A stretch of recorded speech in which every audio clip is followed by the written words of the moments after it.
بسم اللہ الرحمن الرحیم۔ دوستوں چلیے جانتے ہیں کہ نبی صلی اللہ علیہ وسلم کے وفات کے بعد دین کو کس نے سنبھالا، کس طرح سنبھالا۔ کیونکہ نبی صلی اللہ علیہ وسلم کے وفات کے وقت دشمن ہنس رہے تھے، کہہ رہے تھے کہ ان کے نبی دنیا سے چلے گئے، اب ان کے دین کو کون سنبھالے گا، ان کے دین کو اب کون سنبھالے گا، ان کے دین کو آگے کون بڑھائے گا۔ دشمن ہنس رہے تھے اور نبی صلی اللہ علیہ وسلم کے وفات کو لے کر مسلمانوں کے اندر غم چھائے ہوئے تھے، مسلمان غم زدہ تھے، تمام صحابہ غم زدہ تھے کہ نبی صلی اللہ علیہ وسلم دنیا سے چلے گئے، رخصت ہو گئے نبی صلی اللہ علیہ وسلم۔ تو مسلمان ایک طرف غم تھے، مسلمانوں کو غم تھا، اور دوسری طرف دشمن ہنس رہے تھے، کہہ رہے تھے کہ ان کے نبی چلے گئے، اب ان کے دین کو کون سنبھالے گا، ان کے دین کو آگے کون بڑھائے گا۔ تو دوستو چلیے آج کے اس ویڈیو میں جانتے ہیں۔ ویڈیو کو اسٹارٹ کرنے سے پہلے میں آپ سب سے ایک ریکویسٹ کرتا ہوں کہ اگر آپ ہمارے ویڈیو کو دیکھ رہے ہیں تو لائک کریں، اور اگر آپ نئے ہیں تو ہمارے چینل کو سبسکرائب کر لیجئے گا۔ تو چلیے دوستو ویڈیو کو کرتے ہیں اسٹارٹ۔ دوستو جس طرح نبی صلی اللہ علیہ وسلم کی وفات کو لے کر ایک طرف دشمن ہنس رہے تھے اور کہہ رہے تھے کہ ان کے نبی دنیا سے چلے گئے، دشمن خوش ہو رہے تھے، اور دوسری طرف صحابہ غمزدہ ہیں، تمام صحابہ غمزدہ ہیں، تمام مسلمانوں کے اندر غم چھائے ہوئے ہیں کہ نبی صلی اللہ علیہ وسلم چلے گئے، مسلمان نرم ہو گئے ہیں۔ تو سوچیے کیا منظر ہوگا اس وقت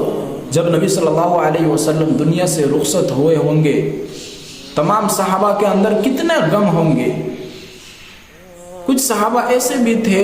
جو نبی صلی اللہ علیہ وسلم کے اوپر اپنے تمام جان مال سب کچھ قربان کر دیتے تھے۔ تو اتنے چاہنے والے صحابہ اور نبی صلی اللہ علیہ وسلم کی وصال، تو صحابہ کو کتنے غم ہوئے ہوں گے، سوچنے کی بات ہے۔ تو دوستوں جب نبی صلی اللہ علیہ وسلم کے وفات کے وقت تمام صحابہ غمزدہ، تمام مسلمان غمزدہ ہیں، تو اس وقت حضرت ابو بکر صدیق رضی اللہ عنہ آگے بڑھے اور حضرت عمر رضی اللہ عنہ کے کندھے پر ہاتھ رکھا اور کہا کہ اے عمر، یہ سنبھلنے کا وقت ہے، یہ سنبھلنے کا وقت ہے، اور میں سنبھلا ہوا ہوں، اور تم بھی میرے ساتھ جڑ جاؤ اور ہم دونوں مل کر اس امت کو سنبھالیں گے۔ اگر ہم دونوں نہیں سنبھلیں گے، اگر تم نہیں سنبھلو گے، تو ہم دونوں مل کر اس امت کو کیسے سنبھالیں گے، کیسے سنبھال سکیں گے اس امت کو۔ تو اسی لیے یہ سنبھلنے کا وقت ہے۔ تو یہ بات حضرت عمر رضی اللہ عنہ نے جب سنا تو حضرت عمر رضی اللہ عنہ نے کہا کہ کیا آپ سنبھلے ہوئے ہیں؟ حضرت ابو بکر صدیق رضی اللہ عنہ نے کہا کہ ہاں میں سنبھلا ہوا ہوں، اور آگے کہا کہ سن لو کہ نبی صلی اللہ علیہ وسلم تو دنیا سے رخصت ہو گئے، دنیا سے تشریف لے گئے، لیکن وما محمد الا رسول قد خلت من قبلہ الرسل، کہ جو بھی دنیا میں نبی آئے، دنیا میں جو بھی نبی آیا وہ اللہ کو پیارا ہو گیا، جیسے پہلے رسول گئے ویسے ہی ہمارے نبی صلی اللہ علیہ وسلم دنیا سے تشریف لے گئے۔ أَفَإِن مَاتَ أَوْ قُتِلَ انقلبتم عَلَىٰ أَعْقَابِكُمْ، لیکن یہ دین اللہ کا دین ہے، یہ دین اللہ کا دین زندہ ہے، جو نبی صلی اللہ علیہ وسلم نے یہ دین لے کر آیا ہے، اور قیامت تک یہ دین زندہ رہے گا۔ حضرت ابو بکر صدیق رضی اللہ عنہ نے اعلان کر دیے کہ نبی کو ماننے والے سنو، نبی چلے گئے، اور اللہ کے دین کو ماننے والے، اللہ کے دین کو ماننے والے، اللہ کے دین زندہ تھا اور زندہ ہے اور زندہ رہے گا۔ تو دوستو حضرت ابو بکر صدیق رضی اللہ عنہ نے حضرت عمر رضی اللہ عنہ سے کہہ دیا کہ أَفَإِن مَاتَ أَوْ قُتِلَ انقلبتم عَلَىٰ أَعْقَابِكُمْ، لیکن یہ دین اللہ کا دین ہے، زندہ ہے، اور جو نبی صلی اللہ علیہ وسلم یہ دین لے کر آیا ہے یہ قیامت تک زندہ رہے گا، اور اس پر عمل کرنا ہی سچی محبت ہے۔ تو یہ لفظ حضرت ابو بکر صدیق رضی اللہ عنہ کے یہ جملے حضرت عمر رضی اللہ عنہ نے سنے تو حضرت عمر رضی اللہ عنہ کو کچھ ہوش آیا۔ حضرت عمر رضی اللہ عنہ نے فرمایا کہ یہ دل ہے۔ حضرت عمر رضی اللہ عنہ بہت غمزدہ تھے، تو کچھ ہوش آیا تو حضرت عمر رضی اللہ عنہ نے فرمایا کہ یہ دل مانتا نہیں ہے، یہ دل مانتا نہیں ہے،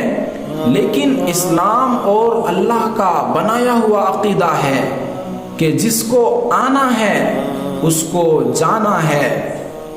اور مجھے یقین آ گیا، اور میں سمجھتا ہوں کہ جب مجھے یقین آ گیا ہے تو آپ سب کو بھی یقین آ گیا ہوگا۔ تو دوستوں یہاں پہ یہ بات سمجھنے کی بات ہے، حضرت عمر رضی اللہ عنہ نے کہا کہ یہ اللہ کا بنایا ہوا دنیا ہے، یہ اللہ کا بنایا ہوا دنیا ہے، یہاں پر جو آئے گا ایک نہ ایک دن وہ جائے گا اس دنیا سے۔ یہ بات ہر کوئی مانتا ہے،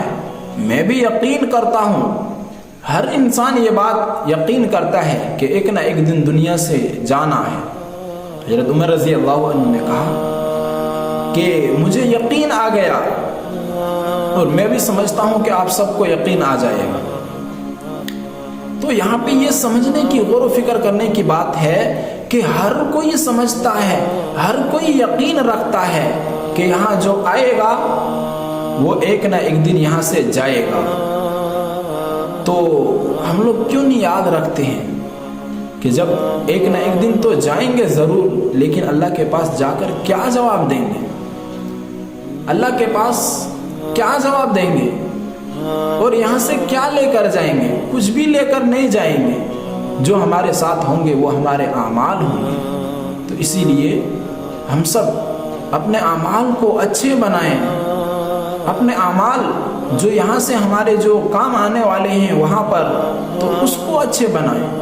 یہ دنیا ہی میں رہ جائے گا، جتنے بھی آپ کماؤ گے یہیں پر رہ جائے گا ساری چیز،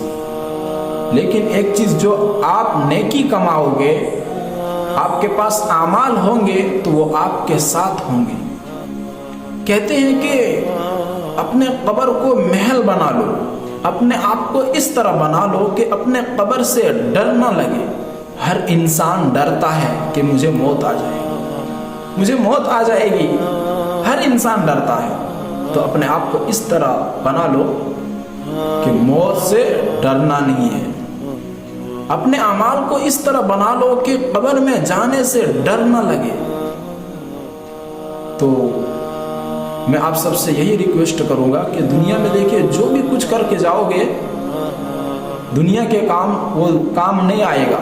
لیکن آخرت کے لیے تم یہاں پہ جو کچھ بنا کر جاؤ گے، جو کچھ کر کے جاؤ گے، وہ آخرت میں آپ کو ضرور کام آئے گا، آپ کے قبر میں کام آئے گی۔ تو اسی لیے اللہ سے دعا کریں